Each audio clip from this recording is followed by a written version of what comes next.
They ask you who you are, like it's a simple question. Like you can reach into a drawer and pull out an answer already folded, already ironed, already bearing your name. But what if your name was handed to you by a stranger? What if your story started mid-sentence? What if the only thing you were ever sure of was that you were unsure? This is what it's like to build an identity with no blueprint, no family tree, no photo albums, no whispered stories at bedtime about where you came from. Just a blank page and a pen no one taught you how to use. They say children need roots. I had none. I drifted from home to home, from name to name, from version of me to version of me. A chameleon, not by choice, but by survival. When you grow up in the system, identity isn't something you inherit. It's something you piece together from the fragments that weren't thrown away. There's no one to ask if you used to laugh in your sleep. No one to remind you of your first steps. No one to call and say, hey, did I always love music this much? You learn to become the only witness to your becoming, the only mirror that remembers, and it's lonely.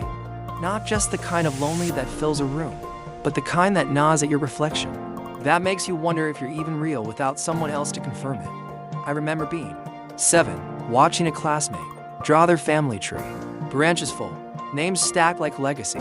I held my pencil and stared at the paper, and for the first time, I felt the absence not as silence, but as weight, heavy, defining. I didn't know where I came from, which meant I didn't know where I was going. I just knew I was expected to go, move forward, without a map, in each foster home. I was someone new, a helper, a burden, a kid with potential, a kid with problems. I became fluent in adaptation. I wore politeness like armor. I smiled when I didn't want to. I shrank myself so I wouldn't take up too much space. I studied the people around me, mimicked what they loved, copied their hobbies, tried to belong by becoming whatever fit. And every time I was moved again, I shed that version like old skin, leaving behind pieces of a self that never had time to settle. How do you become someone when you're always undoing yourself? I grew up being told I was lucky, that I was resilient, that I was strong. But strength, when forced too early, becomes its own kind of prison. I didn't want to be strong. I wanted to be seen, held, heard, not just managed or monitored, but known. Known in the way that makes someone remember your birthday without checking a file. Known in the way that makes someone laugh and say, that's so you. But I didn't even know what me was. So I looked for it, everywhere. In clothes that didn't feel right. In music that made me cry without knowing why. In books where orphans saved the world. Because maybe, just maybe, I could too. I watched how other people belonged to their families like language, like rhythm. I watched how they argued, how they made up, how they remembered things together. I longed for memory, not even good ones, just any. Proof that I existed before. I could remember myself. In my teens, I tried on identities like costumes, goth, overachiever, the funny one, the ghost. I joined clubs. I quit them. I made friends. I lost them. I was always orbiting, never landing. I envied kids who rebelled against something because at least they had something to push against. I had air, nothing. So, when I broke down, no one noticed. When I excelled, no one clapped.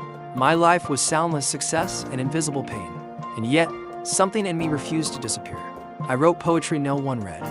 I talked to the stars because they were the only ones who stayed. I named my favorite books like family members. I took pictures of places I didn't belong in just to pretend I did. Slowly, piece by piece, I began to build something. A self. Fragile. Makeshift. But mine. It didn't come all at once. It came in fragments. Like when I realized I loved early mornings. Not because anyone told me to, but because they were quiet and full of beginning. Or when I cried during a movie and didn't hide it. Or when I said no for the first time and meant it. Those moments stitched me together. Not into the person I was expected to be, but into someone entirely new.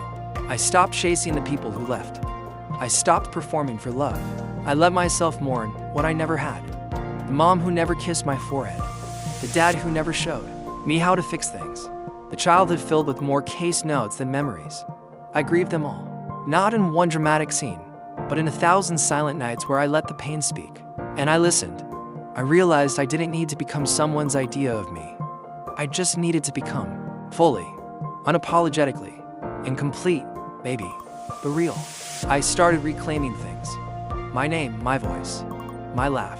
I learned to say, I don't know where I come from, but I know where I'm going.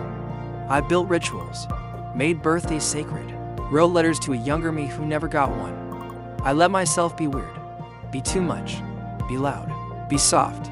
I practiced being instead of surviving. There's a kind of identity that comes not from inheritance, but from intention, from choosing who you are every day, even when no one taught you how. It's raw, messy, sacred.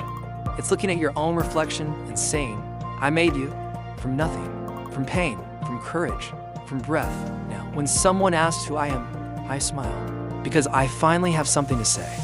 I am someone who began in absence, but created presence. I am someone who had no blueprint, but still built a home within myself. I am someone who carried questions and turned them into stories. I am someone who was never chosen, but chose myself again and again. And if you're watching this, maybe you have to. Maybe you've lived your whole life waiting for someone to tell you who you are. Maybe you've wondered if you're real because no one ever treated you like you mattered. Maybe you've worn masks so long you forgot the feel of your own skin. But hear me now. You are not your file. You are not your foster number. You are not the names they called you. You are not the houses that held you without ever loving you. You are not unfinished. You are unfolding. It's okay not to know. It's okay to begin again. It's okay to build from scratch. What matters is that you build.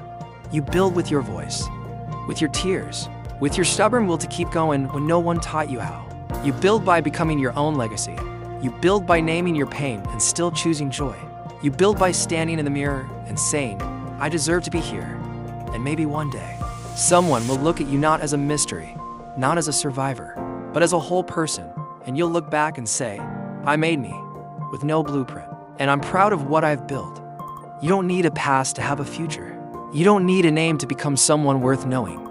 All you need is the courage to be.